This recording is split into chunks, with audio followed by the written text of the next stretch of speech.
Muy buenos días, hermanos. La comunidad de Vida Cristiana y Misionera Príncipe de Paz les da la bienvenida el día de hoy. Nos da mucho gusto saber que nos acompañan este domingo en un nuevo servicio dominical en línea.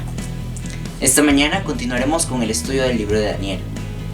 Compartir el Evangelio es una tarea primordial como cristianos, y en cumplimiento de esta labor, les sugerimos que puedan distribuir este video a través de las diferentes plataformas digitales y redes sociales con todas las personas que estén a su alcance, ya sean familiares, amigos, vecinos, compañeros de trabajo, para poder alentar y obrar en más personas. Si tienes algún motivo de oración o deseas que intercedamos por ti durante la semana, no dudes y escríbenos un mensaje en nuestras páginas de Facebook y YouTube. Puedes dejarnos un comentario en este video y posteriormente nuestro equipo se pondrá en contacto contigo. Queridos hermanos, demos inicio a este servicio con Éxodo 15. Jehová es mi fortaleza y mi cántico, y ha sido mi salvación. Este es mi Dios y lo alabaré, Dios de mi Padre y lo enalteceré. Amados hermanos y amigos, oremos al Señor a través de este tiempo de alabanza.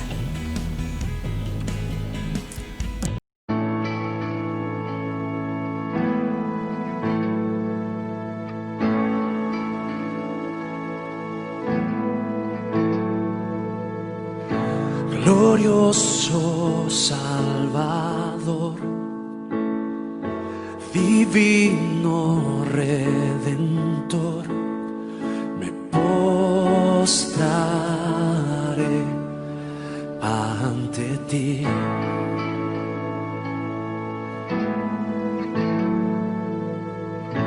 Bendito Hijo de Dios, hermoso Rey de Sión, te adoraré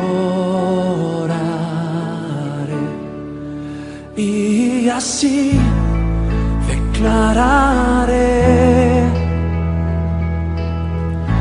eres Rey de los cielos, eterno Dios, exaltado por siempre, Jesús Señor.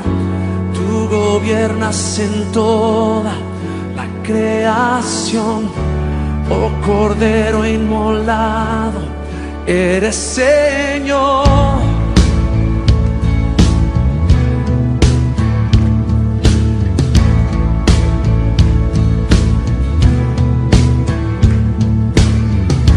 Glorioso Salvador, divino Redentor, me postraré ante ti.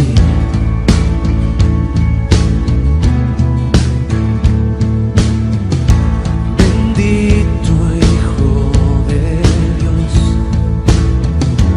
hermoso Rey de Sión, te adoraré y así declararé: eres Rey de los cielos, eterno Dios, exaltado por siempre, Jesús Señor. Tú gobiernas en toda la creación, oh Cordero inmolado, eres Señor. Las naciones enteras se postrarán y tu nombre por siempre bendecirán. Por los siglos tu gloria nos llenará y veremos tu fuerza y majestad. Yeah. Yeah, yeah.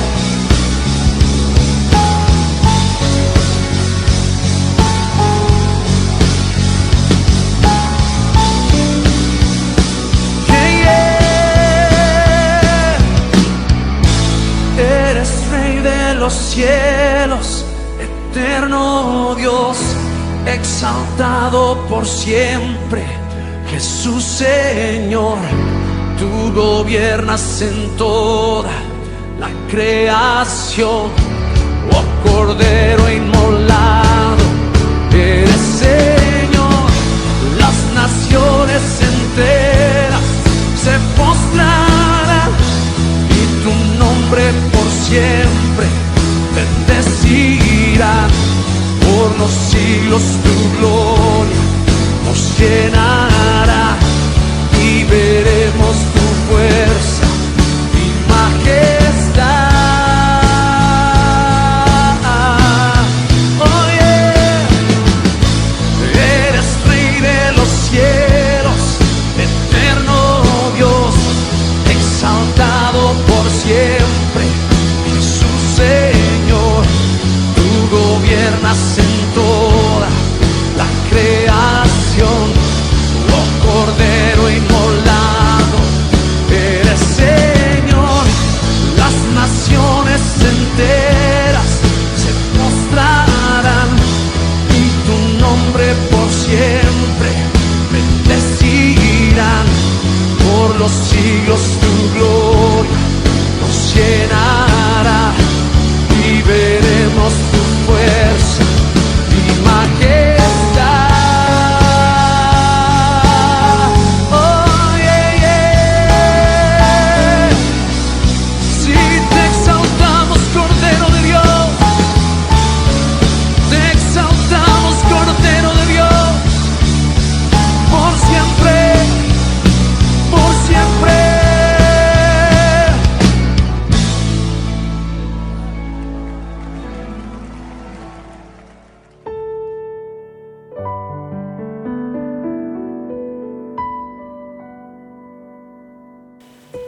Buenos días, hermano. Dios bendiga mucho tu vida, bendiga mucho tus seres amados, bendiga y seas prosperado en todo lo que hagas, en todo lo que emprendas. Y hoy quiero compartir con ustedes un pasaje de la Biblia para que puedas meditar. Está en el libro de Colosenses, capítulo 3, versículo 2, y dice: poned la mira en las cosas de arriba, no en las de la tierra. Hoy quiero animarte a que mires, ¿sí? Que pongas todo tu corazón, todo tu ser en las cosas de arriba. Que puedas ver con fe, con confianza, las promesas que el Señor nos ha dejado en la palabra. Y que Él, fiel, va a cumplirlas conforme a su voluntad y su tiempo sobre nuestras vidas, sobre tu familia, sobre ti. Vamos a orar por nuestros seres amados. Si estás preocupado, si estás en un momento difícil, yo quiero animarte hoy, que pongas tu mirada en las cosas de arriba. No en eso que está perturbando tu corazón, tus pensamientos, sino que pongas tu mirada en las cosas de arriba. Amén. Vamos a orar por nuestros seres amados, por los abuelos, por tus hermanos, por los padres, por hijos, nietos. Vamos a orar y vamos a bendecirlos. Amén. Señor Jesús, te damos muchas gracias, oh Dios, por este tiempo. Te damos gracias, oh Dios, porque podemos juntos, Señor, como iglesia, como tus hijos, Señor, orar, Señor, por los seres amados que tenemos, que aún, Señor, se resisten, oh Dios, a reconocerte como Señor y Salvador. Oramos en el nombre de Jesucristo, Señor, que tú quiebres sus corazones, oh Dios. Señor, bendecimos, Señor, a los abuelos, a los tíos, Señor, a los padres, a los hijos, nietos, Señor, en el nombre de Jesús, a los primos, oh Dios. Señor, oramos en el nombre de Cristo Jesús, Señor, a nuestros seres amados. Señor, oramos, Señor, que los bendigas, que los fortalezcas. Señor, oramos por aquel, Señor, que está desanimado, que sea fortalecido en el nombre de Jesús. Oramos, Señor, por aquel, Señor, que, Señor, su alma, su corazón, Señor, está quebrado. Señor, oramos por sanidad. Señor, oramos, Señor, fortaleza. Señor, oramos por aquel, Señor, que Señor, está enfermo, sea sano en el nombre de Jesucristo. Señor, oramos, Señor, para que todo lo que emprenda sea prosperado, sea bendecido, sea bueno, Dios. En el nombre de Jesús, te damos gracias, Señor. Amén. Amén.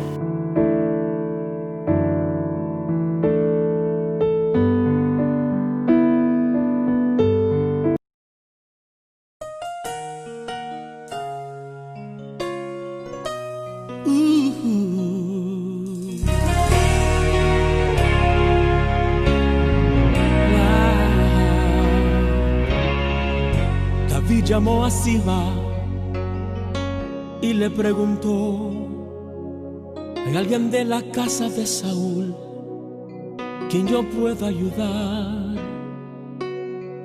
Recordándome del pacto que hice con mi amigo Jonatán, quiero hacer misericordia honrando su amistad.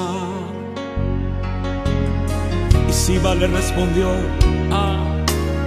existe uno, mi Señor,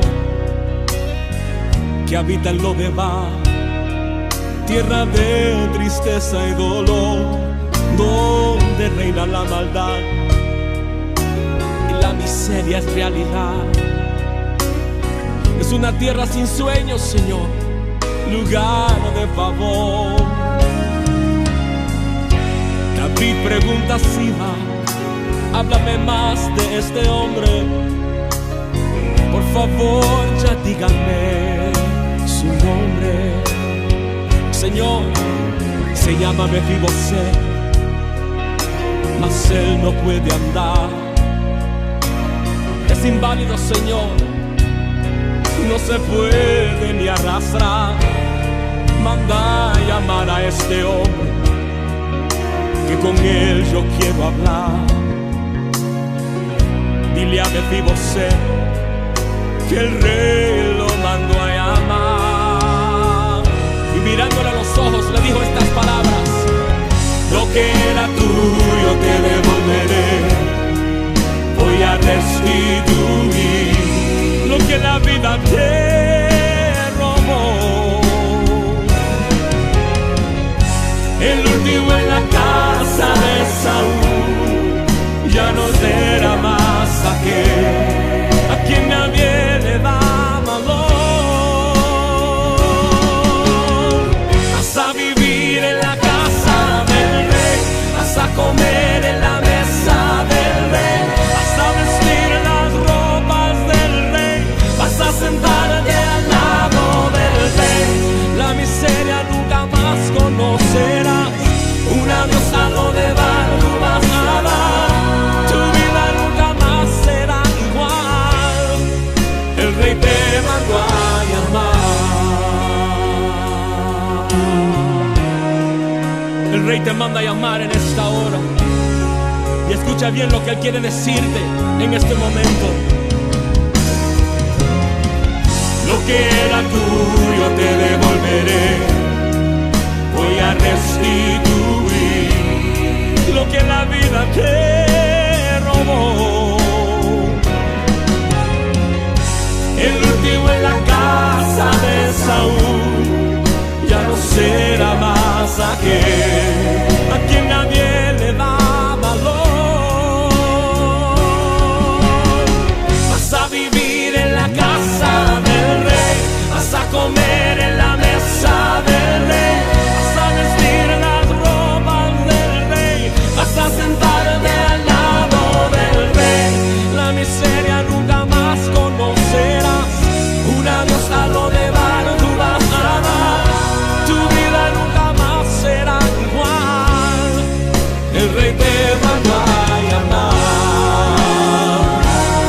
Escucha bien lo que te digo, el rey te mandó a llamar. Todo lo que el enemigo te robó hoy, él te lo devuelve al 100 por 1. El rey te mandó a llamar.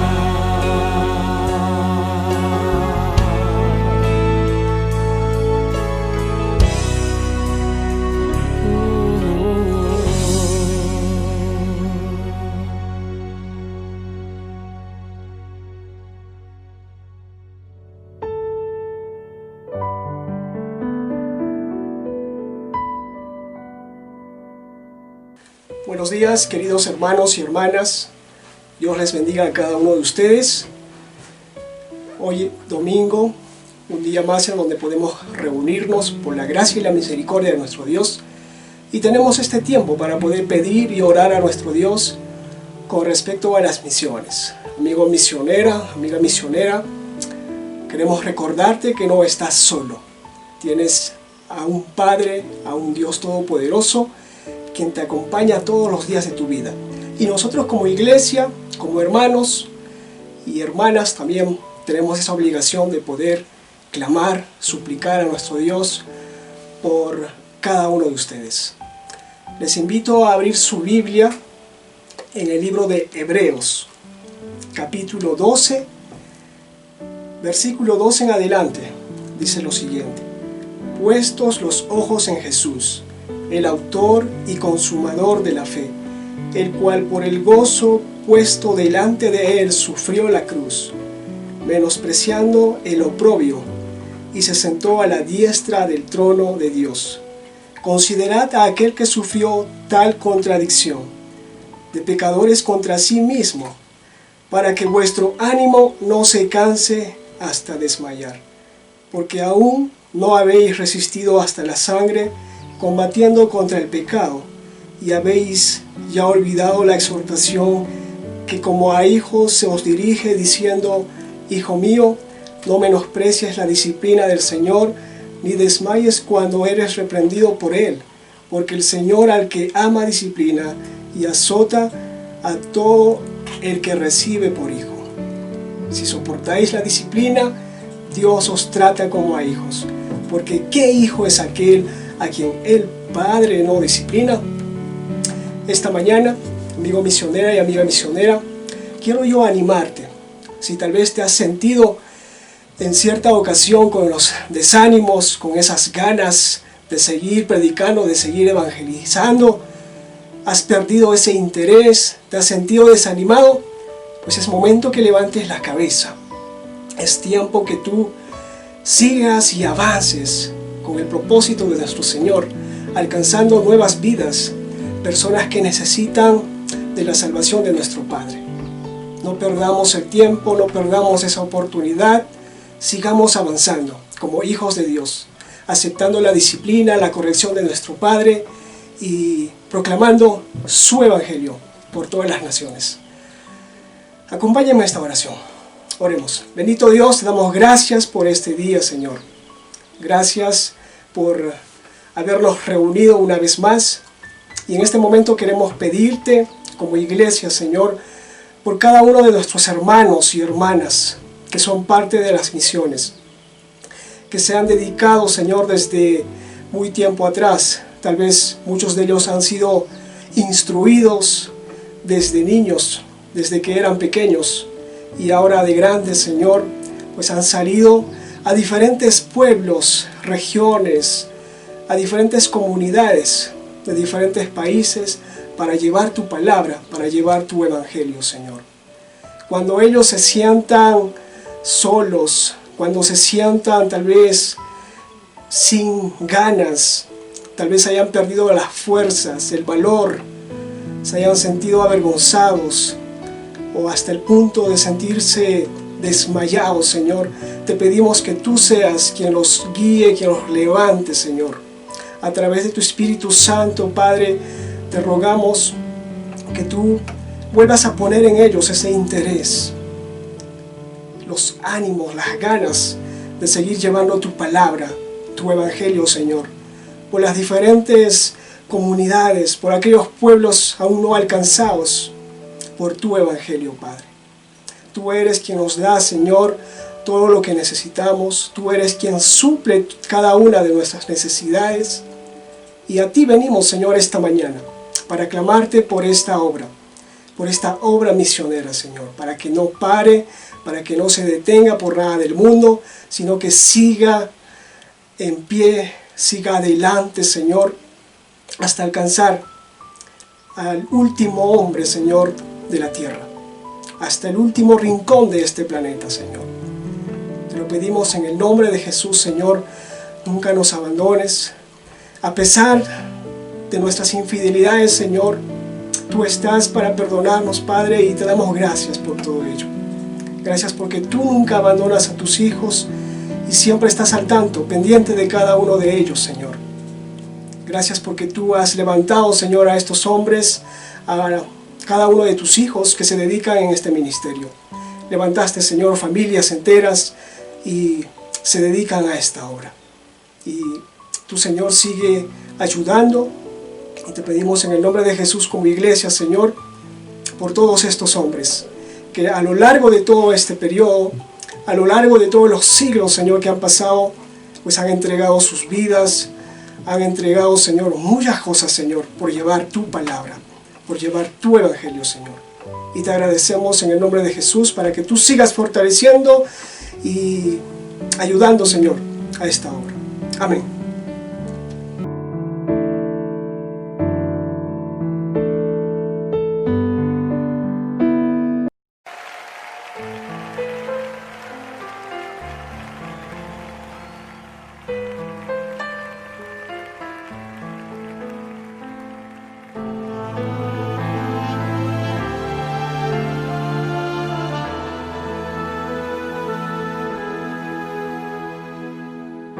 Cuando el mundo te inunda de fatalidad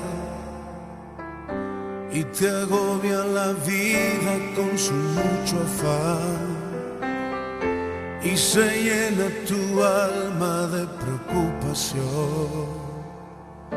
y se seca la fuente de tu corazón.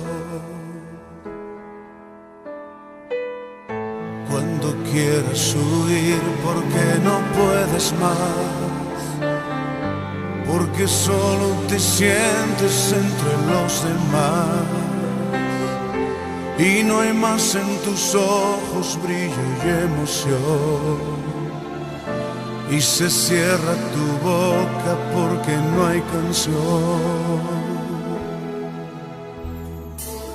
Puedes sentarte a sus pies y de sus manos beber la plenitud que tu alma necesita. Puedes sentarte a sus pies y cada día tener una nueva canción y nueva vida. A sus pies hay paz, gracia y bendición.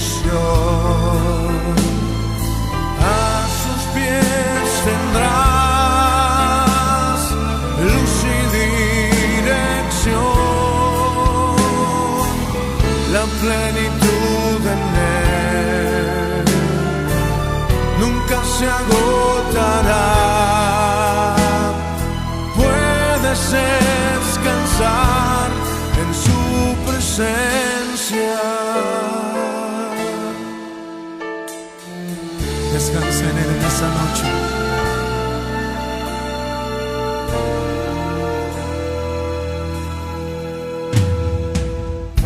Cuando el mundo te inunda de fatalidad y te agobia la vida con su mucho afán y se llena tu alma de preocupación y se seca la fuente de tu corazón. Cuando quieras huir porque no puedes más, porque solo te sientes entre los demás y no hay más en tus ojos brillo y emoción, y se cierra tu boca porque no hay canción. Puedes sentarte a sus pies y de sus manos beber la plenitud que tu alma necesita. Puedes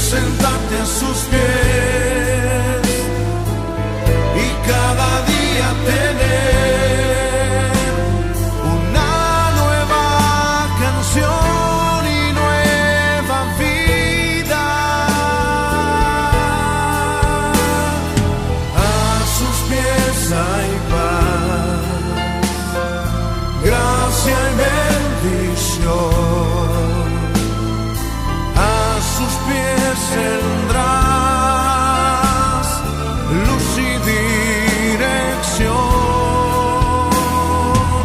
la plenitud en Él nunca se agotará. Puedes descansar en su presencia. Gracias, Señor, por tu presencia.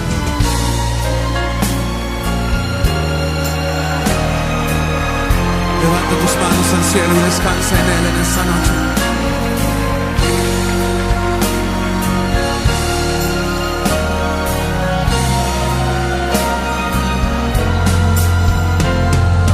A sus pies hay paz, gracia y bendición.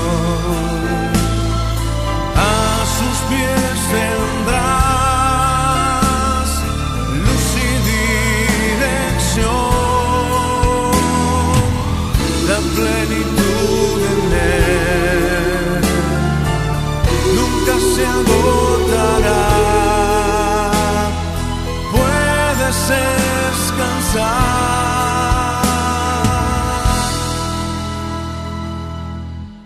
en su presencia.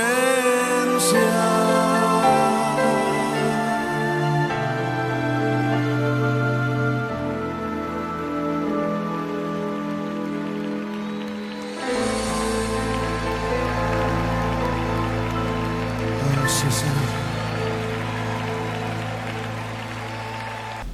Queridos hermanos y amigos, queremos anunciarles que por el próximo mes de diciembre realizaremos una pausa al estudio del libro de Daniel. Tomaremos un estudio acerca del nacimiento de Jesús con motivo de la Navidad y continuaremos con el libro de Daniel a partir de enero del siguiente año. Esperamos que sea de edificación y bendición para todos ustedes. Gracias.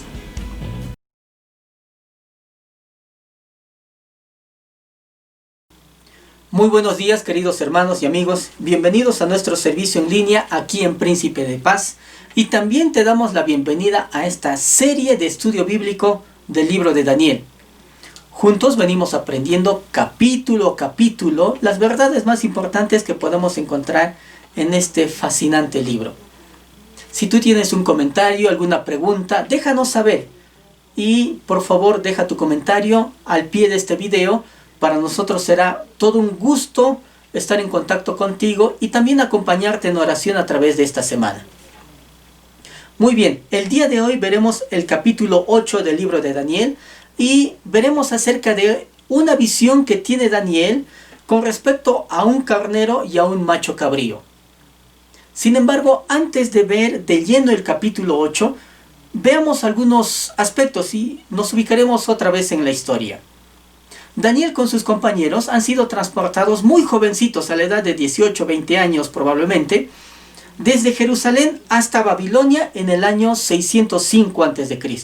Han sido alejados de su vida, de su nación, de su familia, de todo lo que tenían. Y allí entonces estarían al servicio del rey. Desde ese punto hasta el capítulo 8 han pasado alrededor de 54 años aproximadamente. Muy bien. El libro de Daniel nos está hablando de algo muy importante. Dios tiene el control de todo lo que sucede en este mundo. Dios es soberano y Él tiene control sobre todo gobierno humano, tiene control sobre toda situación humana a nivel global, pero también a nivel personal. En Babilonia se encontraría Daniel y con el tiempo también sería transportado allí el profeta Ezequiel y Dios daría provisión a los transportados, a los exiliados en Babilonia, provisión de su palabra a través de Ezequiel y de Daniel. Ellos saben qué es pasar un tiempo difícil. La ciudad de Jerusalén había sido con el tiempo destruida, incendiada, el templo de Dios incendiado. Y Dios nos trae un mensaje. Dios tiene el control en medio de la calamidad. Dios tiene control en medio de circunstancias difíciles, adversas, en medio de muerte, en medio de destrucción. Dios no ha perdido el control nunca. La soberanía de Dios es muy bien descrita en el libro de Daniel. Dios es soberano sobre toda situación, sobre todo gobierno humano, sobre todo imperio. Este es un aspecto importante dentro del libro de Daniel. Si podemos dividir el libro de Daniel en dos partes, yo creo que podemos dividirla desde el capítulo 1 hasta el capítulo 6. Primero tenemos allí un contenido altamente histórico. Esto ya vimos en su momento. El capítulo 2 tiene un buen contenido profético. Y la segunda parte, capítulo 7 al capítulo 12, un contenido eminentemente profético. Y nos encontramos en este segundo segmento. Muy bien, nos ubicamos entonces con el capítulo 8. Y el capítulo 8 va a traer una descripción muy detallada de ya algo que nos traía el capítulo 7 y también el capítulo 2 en el libro de Daniel. El capítulo 2 nos hablaba de el sueño que tiene Nabucodonosor. El capítulo 7 nos está hablando de la primera visión de Daniel. En el capítulo 2 vemos la estatua de Nabucodonosor, se describen los reinos del mundo, Babilonia, Medo-Persa, el imperio griego y luego el imperio romano a través de una estatua. La visión del ser humano en cuanto a los gobiernos humanos. En el capítulo 7 se describen los mismos reinos, pero desde la óptica divina. Por eso son vistos como bestias. En fin. Ahora en el capítulo 8 se va a describir dos de estos reinos que ya fueron vistos antes. El imperio medo-persa y el imperio griego. Muy bien, también veremos acerca de un personaje muy importante en la historia de Israel, pero también un personaje que hará mucha devastación para el tiempo del fin. Este es el anticristo y hablaremos un poquito también acerca de la gran tribulación. Veamos capítulo 8 con todo ese antecedente. Dice: en el año tercero del reinado del rey Belsasar. Nos ubicamos, queridos hermanos y amigos, en el año 552 a.C. Este es el año tercero. Del capítulo 7 al capítulo 8 han pasado aproximadamente 2 años. Daniel a estas alturas tiene una edad de 70 a 72 años. Han pasado aproximadamente 54 años desde que Daniel fue transportado de Jerusalén a Babilonia. Y se nos dice: me pareció una visión a mí, Daniel. Obviamente esta es también una autobiografía que hace Daniel. Ahora ya no interpreta sueños de otros, sino más bien tiene que ver con visiones personales. Después de aquella que me apareció antes, se refiere a la del capítulo 7. Vi en visión, y cuando la vi, yo estaba en Susa. Es interesante que ahora se describe y se menciona por lo menos a Susa. Susa fue una ciudad que se encontraba a 360, 370 kilómetros al oriente de Babilonia. Con el tiempo, Susa llegó a ser parte de la capital del reino de Persia. Hoy, actualmente corresponde al territorio del país de Irán. Fue una ciudad bastante desarrollada. Es interesante encontrar que la arqueología descubrió uno de los códigos de leyes más conocidos de la antigüedad, el famoso código de Hammurabi, fue encontrado precisamente en Susa. Esto ya nos está hablando un poquito acerca de la grandeza que tenía Susa en la antigüedad. Fue como la ciudad competitiva frente a Babilonia. Babilonia y Susa estaban allí a la par y eran como ciudades, competitivas entre ellas. La historia bíblica nos está hablando posteriormente de Susa. Por ejemplo, el rey Asuero construyó allí un majestuoso palacio. La historia de Esther nos habla acerca de Susa, la capital del reino. También el libro de Nehemías dice que Nehemías está sirviendo como copero ante el rey Artajerjes en el capítulo 1 de Nehemías. Así que Susa es una ciudad importante. Y aquí es descrita o es mencionada por el profeta Daniel. Dice que es la capital del reino en la provincia de Elam. Vi pues una visión estando junto al río Ulai.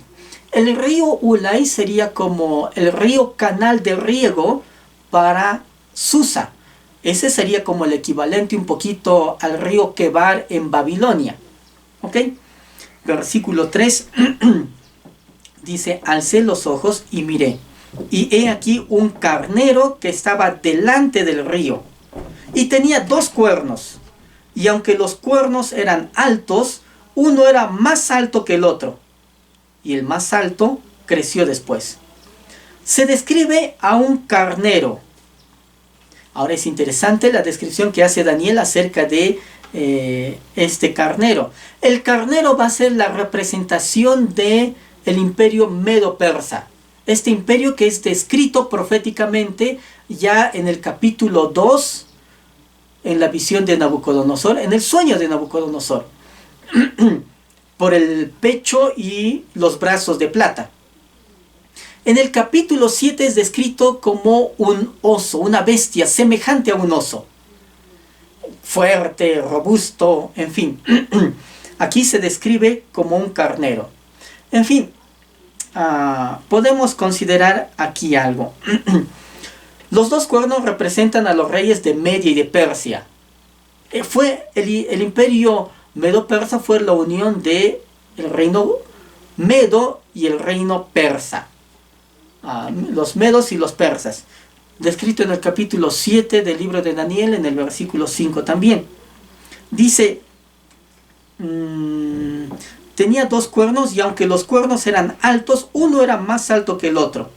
Otra vez, el reino de los persas fue predominante en esta alianza.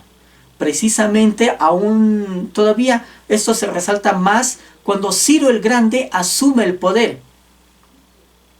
Dice, versículo 4, vi que el carnero hería con los cuernos al poniente, al norte y al sur.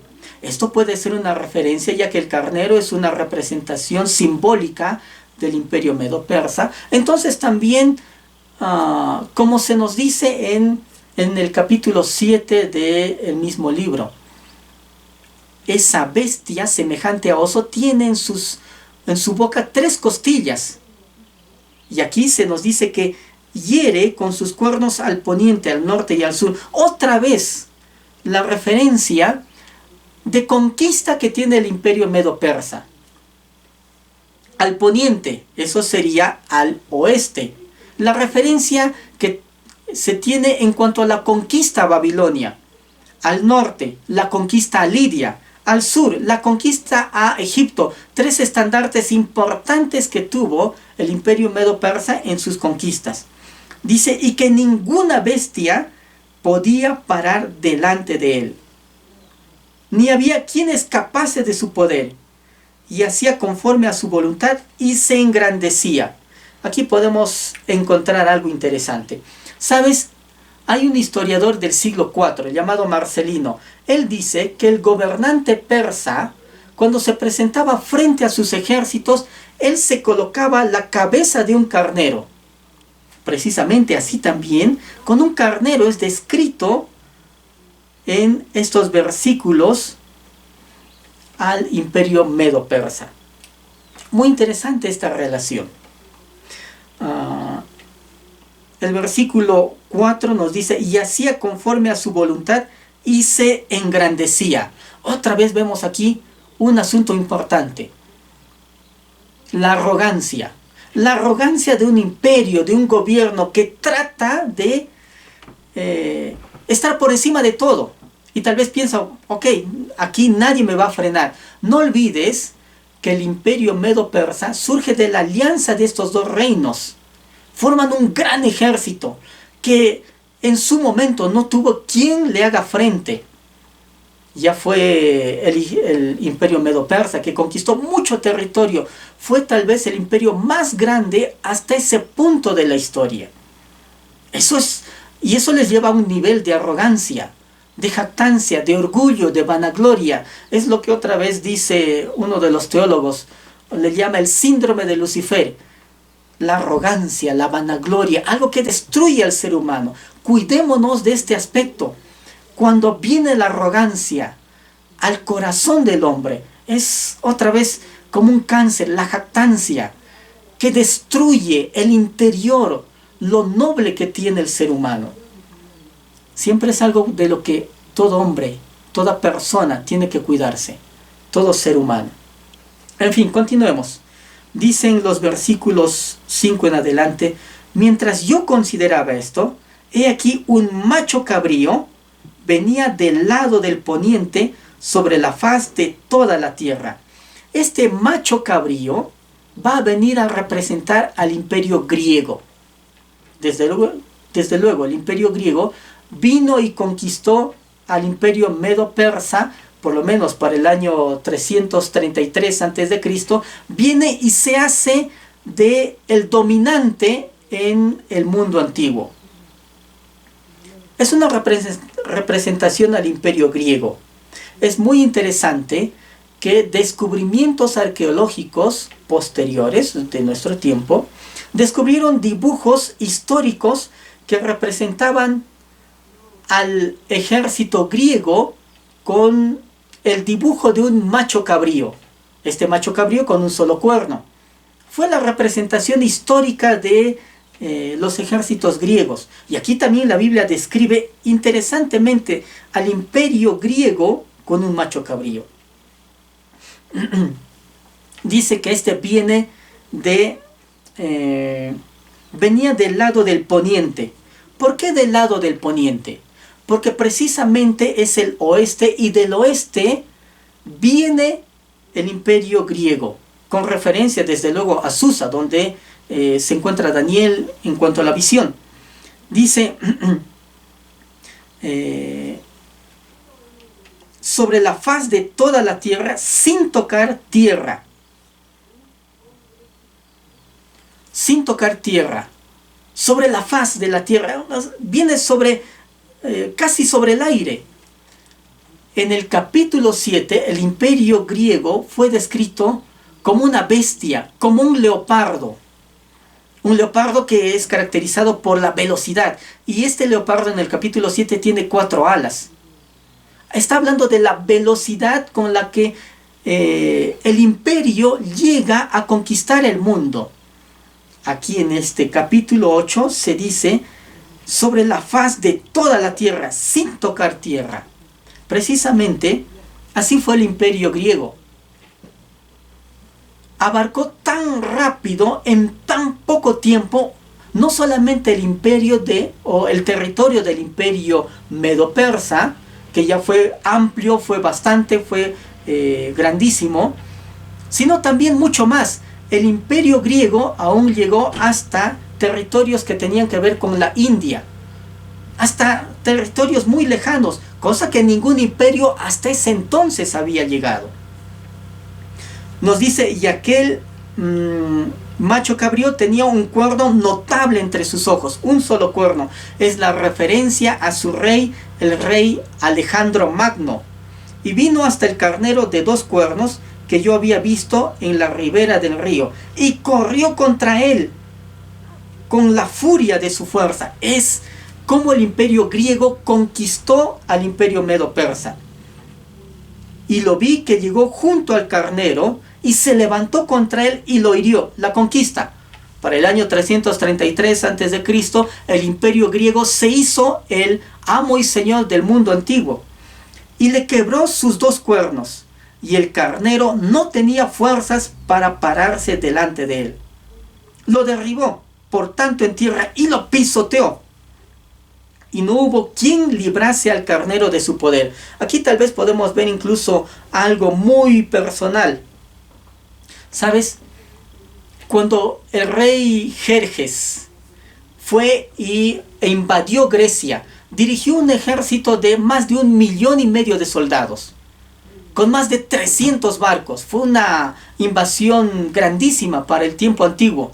Algo que podemos entender es, probablemente Alejandro Magno tomó algo muy personal. Esto que fue tan personal a tal punto que dice el versículo 7 que pisoteó todavía al macho cabrío, o el macho cabrío pisoteó al carnero, Puede ser una referencia a las batallas que tiene Alejandro Magno y las conquistas que tiene hacia el ejército medo-persa. La historia nos dice que por lo menos en 3 ocasiones muy puntuales, Grecia, el imperio griego, venció a los persas en la batalla de Gránico, de Iso y de Arbelas. Esto entre el año 334 y el año 331. Claro, recordando esa invasión griega que tuvieron los persas en la antigüedad. Así que aquí la Biblia describe, lo pisoteó, no hubo quien librase al carnero de su poder. Algo tal vez muy personal que tomó el rey Alejandro Magno. Es bien interesante. Hay un historiador judío muy conocido, Flavio Josefo. Él describe en una de sus obras, él dice que el sumo sacerdote de Israel, Judúa, él se encontró con Alejandro Magno a las afueras de Jerusalén. Y allí le mostró precisamente la profecía de este capítulo 8 a Alejandro Magno. Esto sucedió en el año 327 a.C. aproximadamente. 225 años antes, Daniel había escrito esto, y esto es lo que le mostró, según Josefo, Judúa a Alejandro. Y dice que cuando Alejandro vio esta profecía, cómo el ejército griego, o por lo menos el imperio griego, derrotaría a el imperio persa, dice que Alejandro se postró y adoró. Se dice que por eso tal vez no destruyó a Alejandro y no tomó y no hizo devastación en Jerusalén y en Israel. Bueno, esto es interesante considerar según la narración que hace Josefo. Muy bien, continuemos. Versículo 8 en adelante. Y el macho cabrío se engrandeció sobremanera. Otra vez. Orgullo, jactancia, engrandecerse. En fin. Una trampa peligrosa para el ser humano. Dice, pero estando en su mayor fuerza, aquel gran cuerno fue quebrado. La historia nos dice que Alejandro Magno murió sin tener herederos. Bueno, es interesante. También la historia nos indica que a consecuencia de una borrachera por una orgía, precisamente, inesperadamente murió Alejandro Magno. Esto en el año 323 a.C. en Babilonia. Dice, por eso se nos dice, estando en su mayor fuerza, aquel gran cuerno fue quebrado. Otra vez tenemos que considerar, Dios tiene la última palabra. Este rey piensa que puede hacer de todo. Es muy joven. Muere a la edad de 32, 33 años. Y tal vez como un joven impetuoso piensa que tiene al mundo en sus manos, él tiene la última palabra. Pero no es así. Es Dios quien tiene la última palabra. Él tiene el control de todo gobierno humano, de todo imperio humano. Él tiene el control de todo lo que sucede en la humanidad. Él tiene el control de tu vida, de mi vida. Hay gente que tal vez puede decir, no, yo tengo la última palabra. No, Dios tiene la última palabra en la historia. Dios tiene la última palabra en todo lo que pasa y todo lo que sucede. Y lo que Él ha concedido al ser humano, el gobierno, la autoridad, Él también lo puede quitar. Así como da, Él quita. Vimos esto en el capítulo 4 del libro de Daniel. Cualquier personaje con autoridad, sean jefes en el trabajo, sean gobernantes en las naciones, sean tal vez personajes X en la historia, si tienen autoridad es porque Dios les ha permitido tener esa autoridad. No es porque ellos tienen a puro pulso y solo por sí mismos. Y si tú eres una persona con autoridad, familiar, laboral, ten en cuenta, solo tienes autoridad porque Dios te ha permitido tener. Entonces ejerce bien tu autoridad. Esto va muy bien también para nuestros gobernantes. Y todo gobernante debe de saber, Dios da poder a quien quiere, y así como da, Él le puede quitar también. Bien, Así que esto tendría que haber considerado Alejandro Magno. Pero bueno, como él no tuvo hijos, no tuvo herederos, hubo un caos después de su muerte y hubo muchas disputas prolongadas. Finalmente, su imperio fue dividido en 4. Esto es descrito también en este mismo versículo y dice: y en su lugar salieron otros 4 cuernos notables hacia los 4 vientos del cielo. Así que su imperio fue dividido en 4. Ptolomeo se quedó con Egipto y algunas partes de Asia Menor. Casandro se quedó con Macedonia y Grecia. Lisímaco con Tracia. También recibió territorios en Frigia, Misia, Lidia.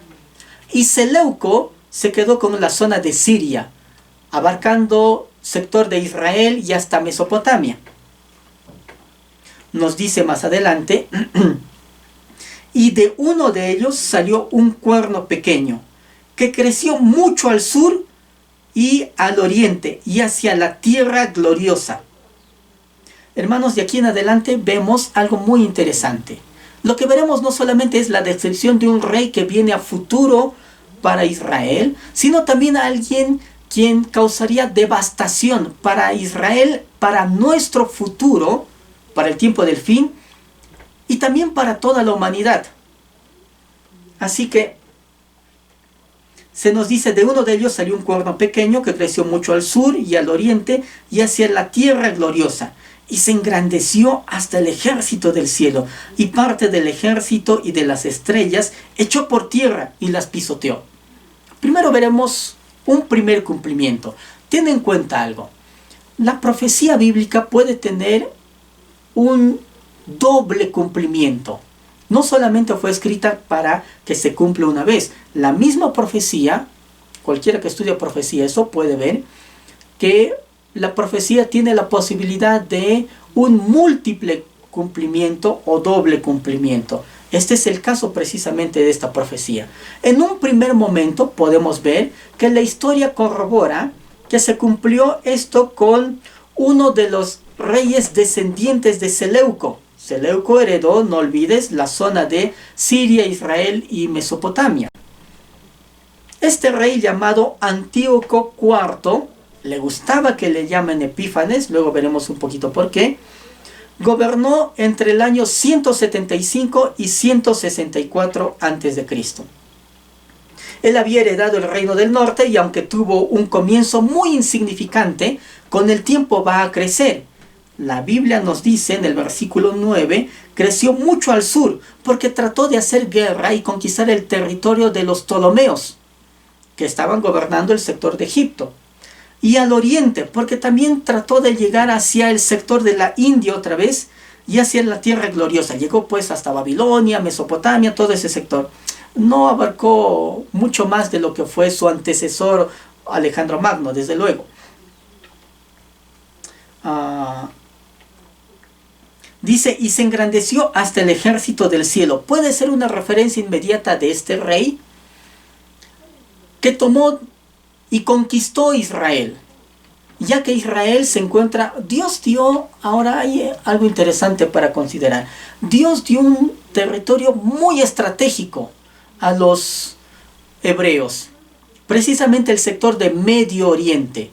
Un poquito vimos eso ya en el libro de Ezequiel.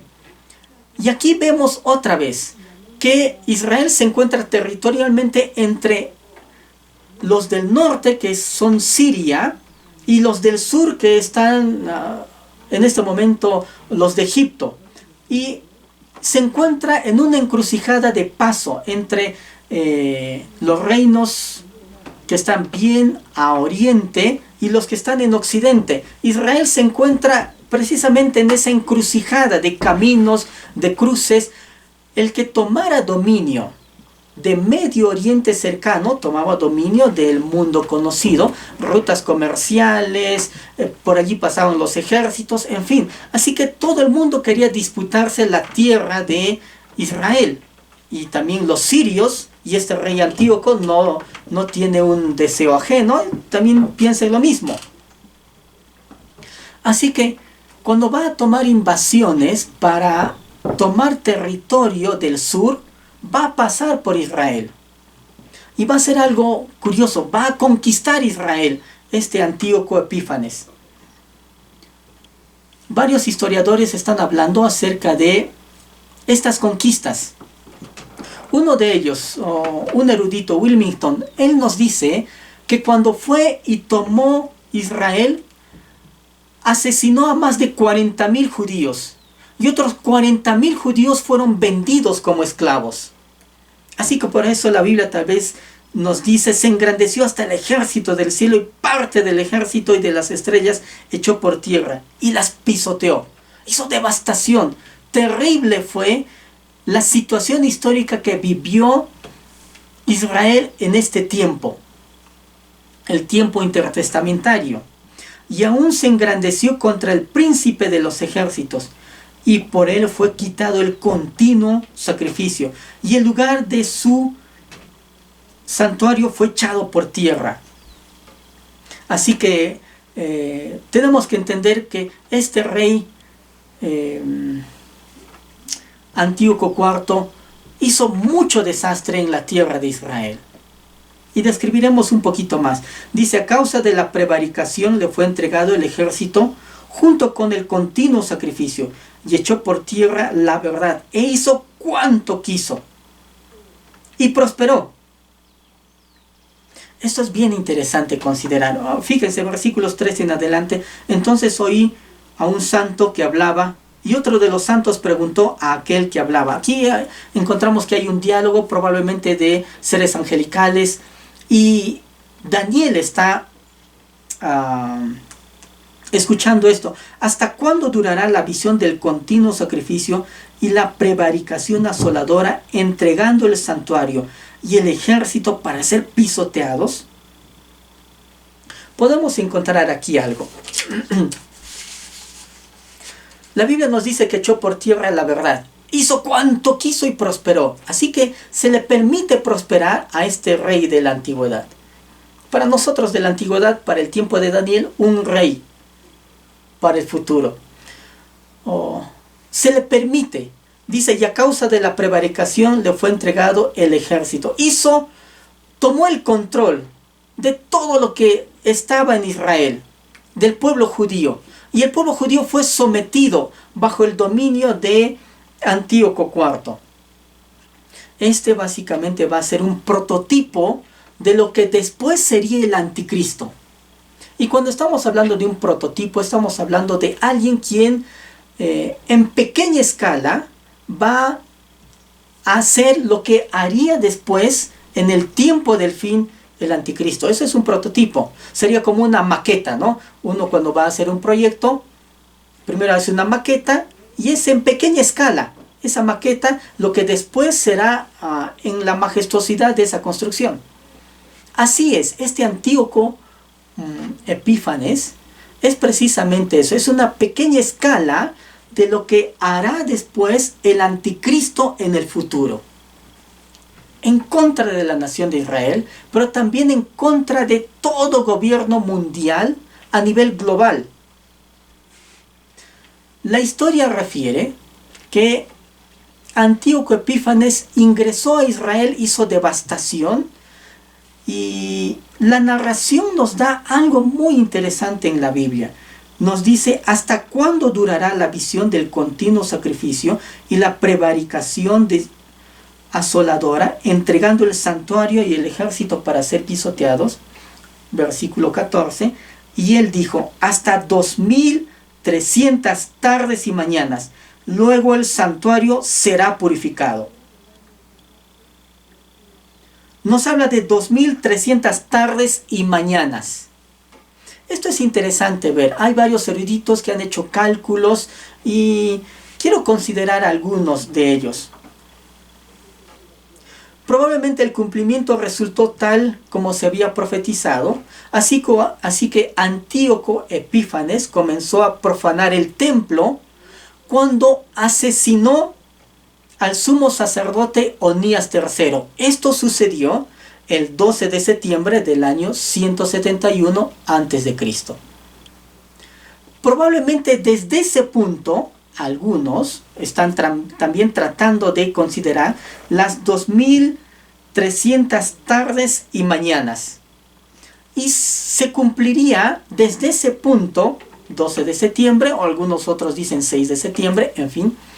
Y el mayor punto climático de devastación que tuvo este rey fue cuando ingresó al templo de Jerusalén, hizo que sus ejércitos rodearan el templo de Jerusalén. No solamente quiso destruir el templo, ya Nabucodonosor antes había destruido el templo de Jerusalén, se llevó los tesoros, ¿se acuerdan?, hacia Babilonia. Este rey ahora griego no se va a contentar con eso, va a hacer algo más, y mucho más. Él va a hacer una conquista cultural y religiosa a Israel. Quiere cambiar todo asunto, todo aspecto de religión. Este es otra vez un movimiento antisemita a través de la historia. Uno más de tantos. ¿Qué es lo que va a hacer? Quiere anular todo tipo de religión judía. Así que va a rodear al templo de Jerusalén con sus ejércitos. Allí precisamente el 15 de diciembre del año 168 a.C. llegó tal vez al punto climático su devastación. Uno de los eruditos, Wilmington, él nos dice lo siguiente: que ingresó entonces Antíoco Epífanes al templo y obligó a todos los sacerdotes a que presenciaran el sacrificio hecho con un animal inmundo para el pueblo judío, un cerdo. Así que trajo una cerda grandísima, sacrificó en medio del templo judío. Esa era una profanación para el judaísmo, en un altar hecho a un ídolo pagano, que se elaboró un altar allí en el templo de Dios. Se sacrificó una cerda, se quemó allí, profanación absoluta. Obligó a todos los sacerdotes allí a comer de la carne prohibida, no solo para los sacerdotes, sino para todo el pueblo judío, de esa cerda que quedó del sacrificio, y con la carne que quedaba todavía, hizo un caldo, y de este caldo llenó y profanó todo el templo, regó por todo el templo, una profanación absoluta. En el lugar santísimo puso una estatua y una imagen del dios Júpiter, del dios Zeus, para que todo el mundo adore allí, y obligó a que se adore allí. Por todo Israel colocó imágenes y estatuas del dios Júpiter, del dios Zeus. Todo el mundo tenía que postrarse. Por eso tal vez dice que se le permite hacer eso y prosperó. Bueno, mucha gente tuvo que obligados cambiar su sentido de religión. Este es un cambio cultural que trata de hacer. Quitar todo designio de Dios, del Dios judío, del Dios auténtico, del Dios de los cielos. Esta es una conquista cultural y algo que nos hace pensar también. Es interesante cómo se quiso quitar todo esto del pueblo judío. Hermanos, hay que considerar algunos aspectos. El cambio cultural que se trató de hacer con el pueblo judío en aquel tiempo y en muchas otras épocas de la historia, también en otros puntos de la historia. Algo que nos tiene que llamar la atención. Pensemos por un momento en cuanto a la iglesia. La iglesia, los cristianos, tenemos que pensar en algo. El cambio cultural que el mundo trata de imponernos con nuevos conceptos modernos, nuevos elementos en la filosofía y en el pensamiento del mundo moderno. Ahora el mundo moderno tiene que pensar en nuevos conceptos como tal vez el aborto, la liberación femenina, tal vez los aspectos que tienen que ver con el matrimonio o gay, la unión civil y todos estos conceptos modernos. Parece ser que a veces también la iglesia está invitada a cambiar culturalmente. Nuestras iglesias no son las mismas que tal vez 20, 30, 40, 50 años atrás. Hoy cada vez las iglesias intentamos ser más modernas y debemos tener mucho cuidado con eso. No debemos cambiar nada de la teología sana, del fundamento correcto que es la palabra de Dios. Pero esto cada vez se está viendo más como antigüedad, como algo primitivo, como algo que es anticuado. No, ahora todo el mundo tiene que modernizarse, incluso la teología. No puede ser así. La iglesia tiene que ser firme.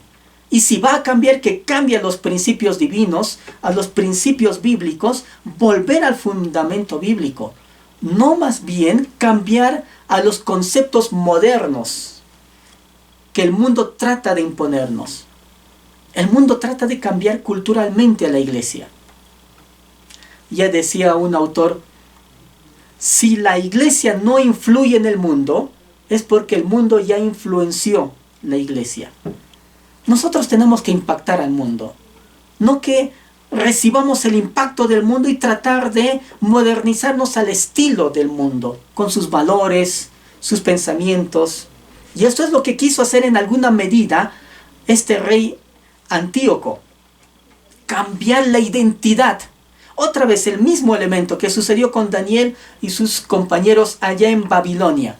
Tratarles de cambiar su identidad, de ser pueblo de Dios, de ser gente con principios fundamentales del Señor. Por eso, a mucho orgullo, podemos decir somos fundamentalistas, fundados en los principios bíblicos.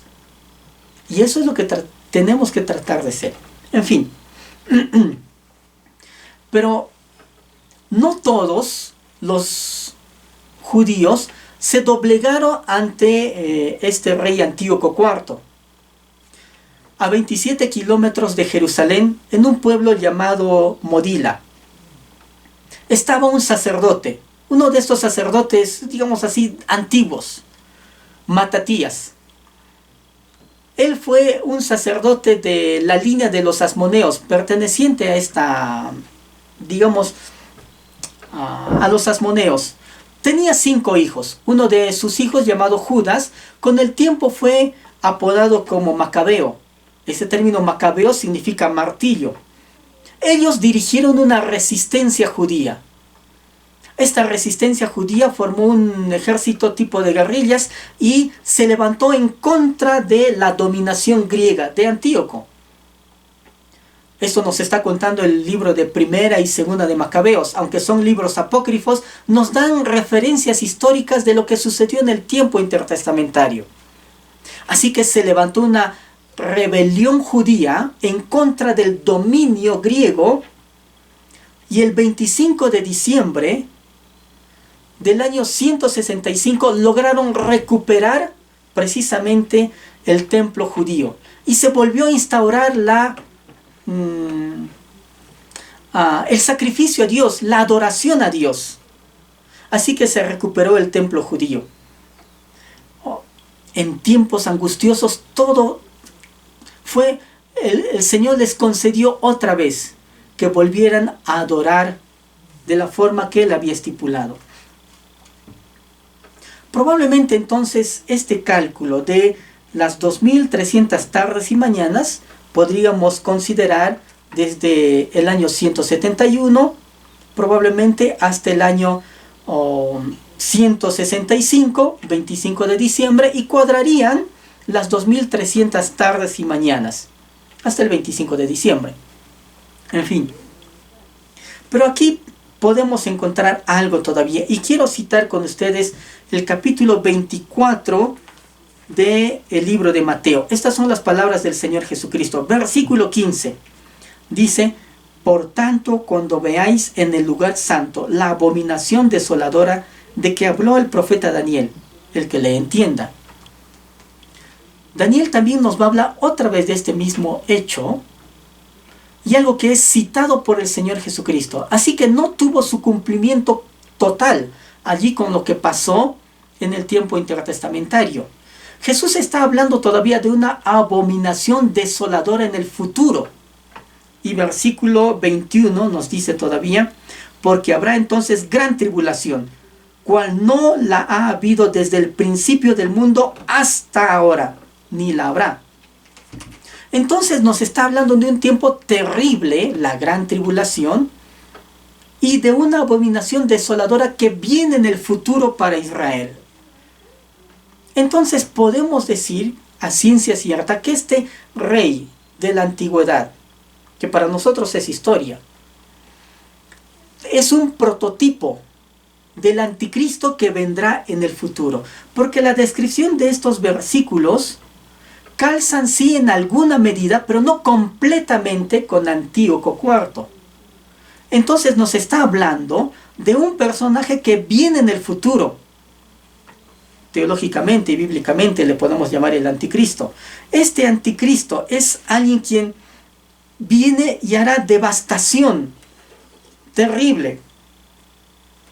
Versículo 15 dice: y aconteció que mientras yo, Daniel, consideraba la visión y procuraba comprenderla, he aquí se puso delante de mí uno con apariencia de hombre, y oí una voz de hombre entre las riberas del Ulai, versículo 16, que gritó y dijo: Gabriel, enseña la visión. Bueno, esta es la primera vez que se menciona a Gabriel con nombre, la primera vez que aparece en la narración bíblica. Dice: vino luego cerca de donde yo estaba, y con su venida me asombré y me postré sobre mi rostro, pero él me dijo: entiende, hijo de hombre, porque la visión es para el tiempo del fin. Prestemos atención, la visión es para el tiempo del fin, así que no es solamente para el tiempo intertestamentario, es para el tiempo del fin que viene. Y este tiempo del fin se repite 2 veces en este capítulo. Continuamos. Por favor.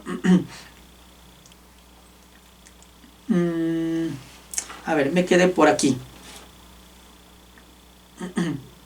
Versículo 18. Mientras él hablaba conmigo, caí dormido en tierra sobre mi rostro, y él me tocó y me hizo estar en pie. Algo que es característico en la profecía apocalíptica bíblica es que para entender la profecía siempre hay intervención de un ser angelical. Esto vemos también en el libro de Juan. En el libro de Apocalipsis, escrito por el apóstol Juan. También un ángel, un ser angelical, le ayuda a entender a Juan lo que significa las visiones que tiene. Aquí también se repite. Esto es típico en la profecía apocalíptica. ¿Ok? Dijo: he aquí, yo te enseñaré lo que ha de venir al fin de la ira, porque eso es para el tiempo del fin. Segunda vez que se repite esta profecía, tiene que ver para el futuro. En cuanto al carnero que viste, que tenía 2 cuernos, estos son los reyes de Media y de Persia. ¿Saben? Daniel escribe esto en el año 552 aproximadamente. Ni siquiera había venido el ejército medo-persa, porque este conquistaría a Babilonia en el 539. Pero ¿cómo con tanta especificación y puntualidad se da la profecía? El macho cabrío es el rey de Grecia, y el cuerno grande que tenía entre sus ojos es el rey primero. Ni siquiera vendría, o sea, no se sabía nada del imperio griego, pero con tal precisión se da la profecía siglos antes de que sucediera.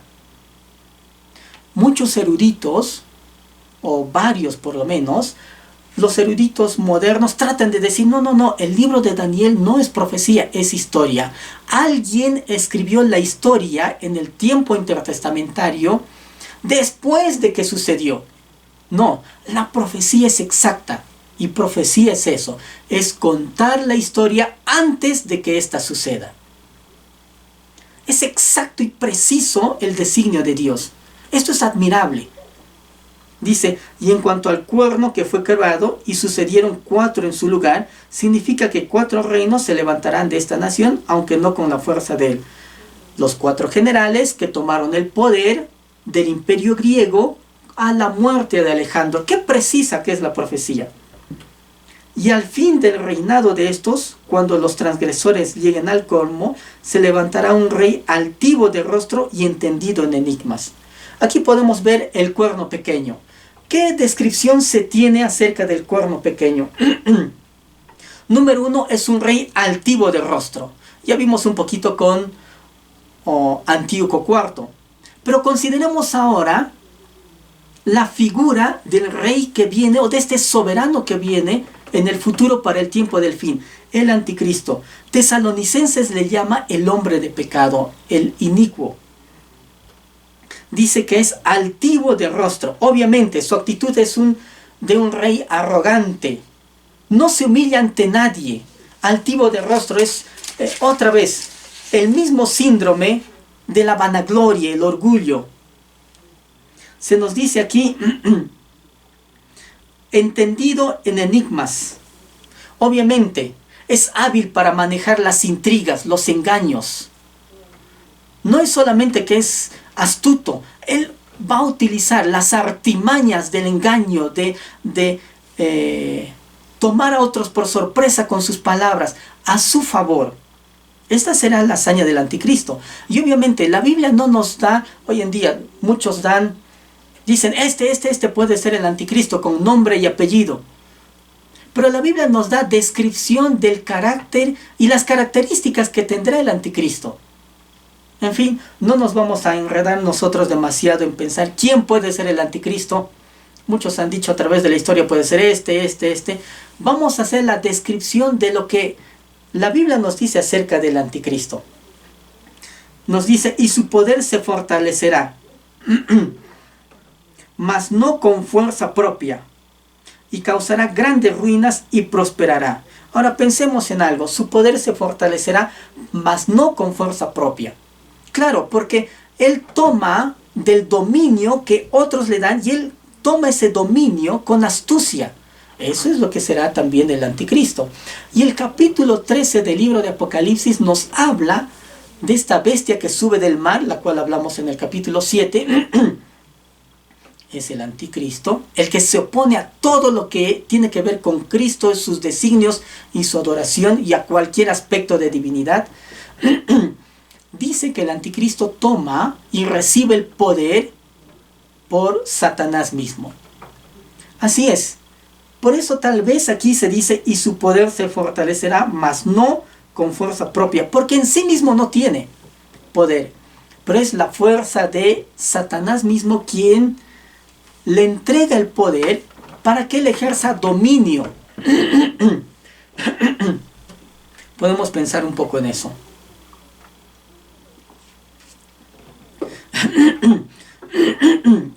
Y causará grandes ruinas y prosperará y hará arbitrariamente. Y destruirá a los fuertes y al pueblo de los santos. Con su sagacidad hará prosperar el engaño en su mano. Así que su corazón se engrandece, se llena de orgullo, prospera con engaño. Dice, con su sagacidad hará prosperar el engaño en su mano. Y en su corazón se engrandecerá. Y sin aviso destruirá a muchos. Y se levantará contra el príncipe de los príncipes. Pero será quebrantado, aunque no por mano humana. Ahora sabemos que Antíoco Epífanes murió por muerte natural. Así que, de seguro, esta profecía calza en parte con Antíoco, pero tiene que ver con un rey que viene en adelante. Porque a este rey que viene por delante, que gobernará a todo el mundo a través del engaño, y después hará devastación y hará guerra contra todo aquel que se levante en nombre de Dios o cualquier tipo de Dios, a él se le pone fin, dice, no por mano humana. Es Dios mismo quien pondrá fin al reino y a la autoridad que tendrá el anticristo en el futuro. Este hombre que se levanta, ya nos dice el capítulo 7, con la fuerza y derribando de entre esos 10 reinos que fue antes algo que tuvo que ver con el Imperio Romano. Hay muchos aspectos para considerar aquí. Con su sagacidad hace prosperar el engaño en su mano. Sin aviso, destruirá a muchos y se levantará contra el príncipe de los príncipes. Está hablando contra el Mesías, contra el Señor Jesucristo mismo. Osa tener autoridad para no solo entrar de igual a igual, sino más bien para retar al propio Dios, al propio Señor. Nos termina este versículo 25, dice, será quebrantado. Porque Dios quebrantará a cualquiera que da autoridad y le permite tener autoridad también a este personaje en el futuro. Pero vendrá el reino del Mesías. Muy bien descrito en el capítulo 7 y después descrito en los siguientes capítulos del libro de Daniel. Hermanos, podemos considerar esto. Este primer rey solo es un prototipo, un tipo del anticristo que viene en el futuro. Y podemos pensar otra vez en lo que nos trae el Señor. Dice, ¿por qué la Biblia se escribe con este fin? ¿Por qué se nos trae profecía? Sí, se levantará el anticristo. Y el Señor pondrá fin a este anticristo. Y se establecerá el reino milenial. El gobierno de Cristo para todo el mundo desde Israel. Como capital de ese reino. El libro de Isaías, el libro de Daniel y otros libros del Antiguo Testamento nos hablan de esto. También el libro de Apocalipsis en el capítulo 20. Aquí se nos hace la descripción a partir de el imperio medo-persa, el imperio griego, lo que quedó del imperio griego, este primer rey Antíoco IV, que le gustaba que le llamen Epífanes, que quiere decir adorar a Dios, servir a Dios. Él se hacía llamar Dios mismo, eso es lo que significa Epífanes, tiene que ver con Dios mismo. Y eso es lo que hará el anticristo en el futuro. Tomará en su poder cualquier aspecto que tiene que ver con adoración. Tomará en su poder cualquier aspecto que tendrá que ver con gobierno. Será un gobernante mundial.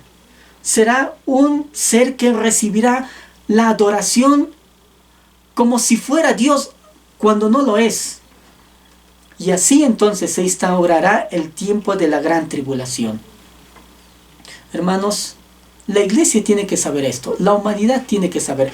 Por eso es que Dios consideró dejar el libro de Daniel para que sepamos varias cosas, no para que seamos expertos en datos, hechos y números, sino para que nuestra vida esté preparada, para que tú y yo consideremos esto.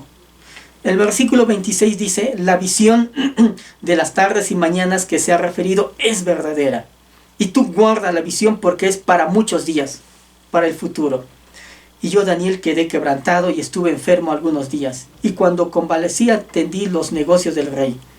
Pero estaba espantado a causa de la visión y no la entendía. Lo que entendió, colocó Daniel aquí. Lo que no entendió, todavía queda conmocionado. ¿Por qué el Señor pone todo esto? Las profecías no es para que nos asustemos. Querido hermano y amigo, las profecías bíblicas son para que tu vida y mi vida estén preparadas para un encuentro con Jesucristo. Las profecías bíblicas no es para que tengamos terror, es para que nuestra vida esté preparada. Y la llegada del Señor causará un doble impacto. Para aquellos que esperan su venida, es gozo, es alegría, es encontrarnos con nuestro Señor Jesucristo. Pero para aquellos que tienen su vida desordenada y alejada de Dios, será terror y finalmente también será espanto y será de temer. Ya la presencia de Dios para nosotros será un gozo. ¿En qué condición y posición te encuentras tú? Quiero terminar esta parte con un pasaje muy conocido. Este es el libro de Timoteo. Y permíteme, por favor, tomar el libro de Timoteo, el capítulo 4, versículo 8 dice, por lo demás, me está guardada la corona de justicia, la cual me dará el Señor juez justo en aquel día. Y no solo a mí, dice Pablo, sino también a todos los que aman su venida. Querido hermano y querido amigo, quiero preguntarte, ¿amas la venida del Señor? Toda la iglesia y todo cristiano cree en la venida del Señor, eso está muy bien. Pero de creer a vivir conforme a la venida del Señor hay una abismal diferencia.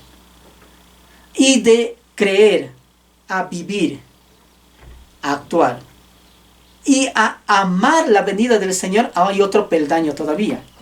Así que creer, todo el mundo cree, pero no vive conforme a eso. Probablemente algunos viven conforme a eso y otros tal vez aman. Yo creo que está en un peldaño diferente todavía. Amar la venida del Señor es totalmente diferente. Y dice, me dará el Señor juez justo la corona de justicia a los que aman la venida. ¿Amas tú la venida del Señor? Te quiero animar a que amemos la venida del Señor. Deseemos la venida del Señor. Eso es lo que significa el término arameo Maranatá. El Señor está viniendo. El Señor viene. El Señor está en camino. Porque Él viene pronto. Se describe todo esto en el capítulo 8 y otros capítulos del libro de Daniel con un objetivo, de que tú y yo tengamos nuestra vida en orden, preparada para la venida del Señor, viviendo como debemos de vivir, en orden, de forma correcta.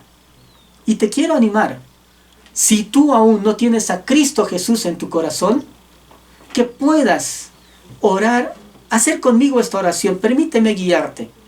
Y si tú ya tienes a Cristo Jesús y eres uno de los cristianos como todos nosotros lo somos, ten en cuenta, ¿crees en la venida del Señor? ¿Esperas la venida del Señor? ¿Amas la venida del Señor? Y si no es así, ajustemos nuestra vida a ese modelo, amar la venida del Señor. Yo quiero tener esa corona de justicia como la tendrá el apóstol Pablo. ¿La quieres tener tú? Acompáñame en esta oración. Si no eres creyente, haz conmigo la oración. Si lo eres, ajusta tu vida en el Señor. La Biblia nos habla de esto, para que tengamos en cuenta que nuestra vida tiene que estar ordenada delante de Él. Ordenemos nuestra vida ahora y no esperemos a último momento, porque la situación será tal vez muy tarde para cada uno. Oremos. Señor Jesús, reconozco que soy pecador, que no me puedo salvar a mí mismo. Creo que has muerto en la cruz por mis pecados. Te acepto como Señor y Salvador de toda mi vida. Te entrego mi corazón. Muéstrate a mí, revélate a mí. Te quiero conocer. Hazme un hijo tuyo. Espíritu Santo, te pido. Y otra vez, también te entrego todas las áreas de mi vida. Ayúdame a vivir conforme a tu voluntad. Domina y dirige cada área de mi vida. Ayúdame a desear tu venida. No solo a creer que vienes, a desear. Ayúdame a amar tu venida. Hago esta oración en el nombre de Cristo Jesús. Amén. Querido hermano y amigo, es para nosotros todo un gusto compartir contigo este libro de Daniel. Y vamos a hacer una pequeña pausa. Hemos tomado hasta aquí el libro de Daniel, los capítulos 1 hasta el 8. A partir de la siguiente semana vamos a hacer un pequeño paréntesis. Este paréntesis va a servir para que tomemos varios aspectos de enseñanza que tienen que ver con este mes de diciembre y hablaremos acerca de el nacimiento, la vida y también todo lo que tiene que ver con la natividad de nuestro Señor Jesucristo. Así que vamos a hacer una pausa a nuestro estudio del libro de Daniel. Continuaremos luego de 4 sesiones de aquí en adelante. Así que vamos a tomar un estudio acerca de la Navidad. Y te quiero invitar a que a partir de la siguiente semana nos acompañes. Cuando terminemos este bloque de la Navidad, continuaremos con el libro de Daniel. Acompáñanos aquí en nuestro servicio en línea en Príncipe de Paz. Será para nosotros un gusto saber acerca de ti. Si tienes un comentario, deja por favor al pie de este video y te acompañaremos en oración. Ha sido un gusto estar contigo. Nos volvemos a encontrar en un nuevo servicio en línea de Príncipe de Paz. Que el Señor te bendiga Muy buenos días.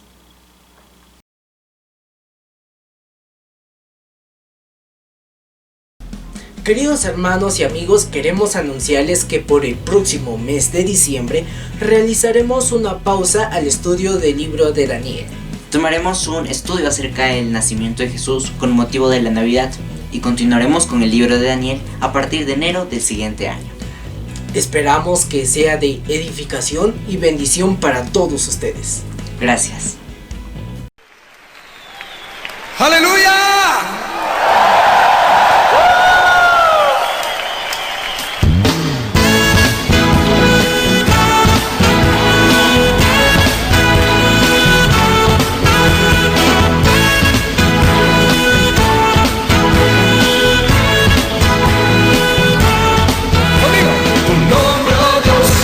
Exaltaré tu majestad, levantaré, por siempre te proclamaré, mi alabanza elevaré, porque digno, digno eres tú, a ti sea honor y poder, digno, digno eres tú, recibe adoración.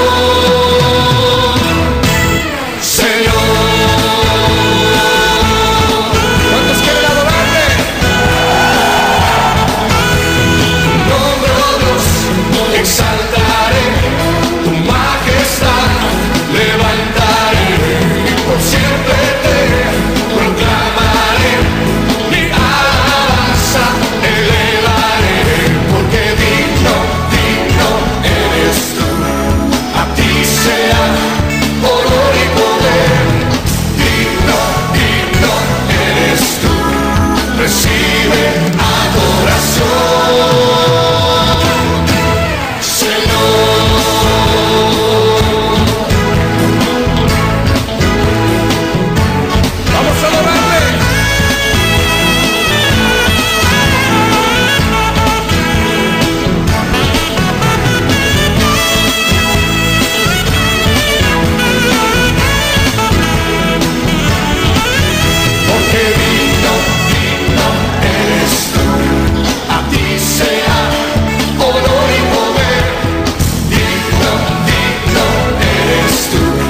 Recibe adoración, porque digno, digno eres tú, a ti sea honor y poder, digno, digno eres tú, recibe adoración,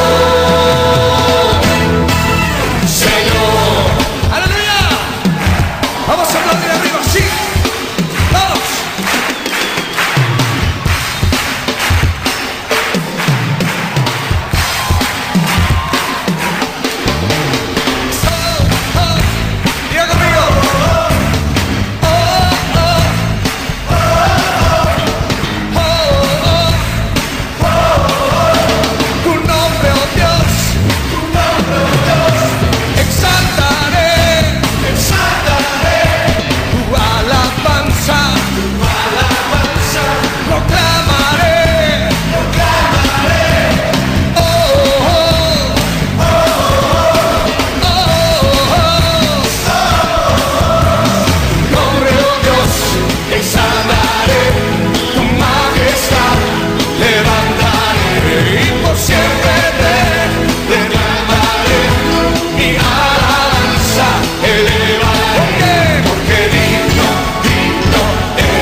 Recibe adoración, digo una vez más, porque digno, digno eres tú, a ti sea honor y poder, sí, digno, digno eres tú, recibe adoración, Señor.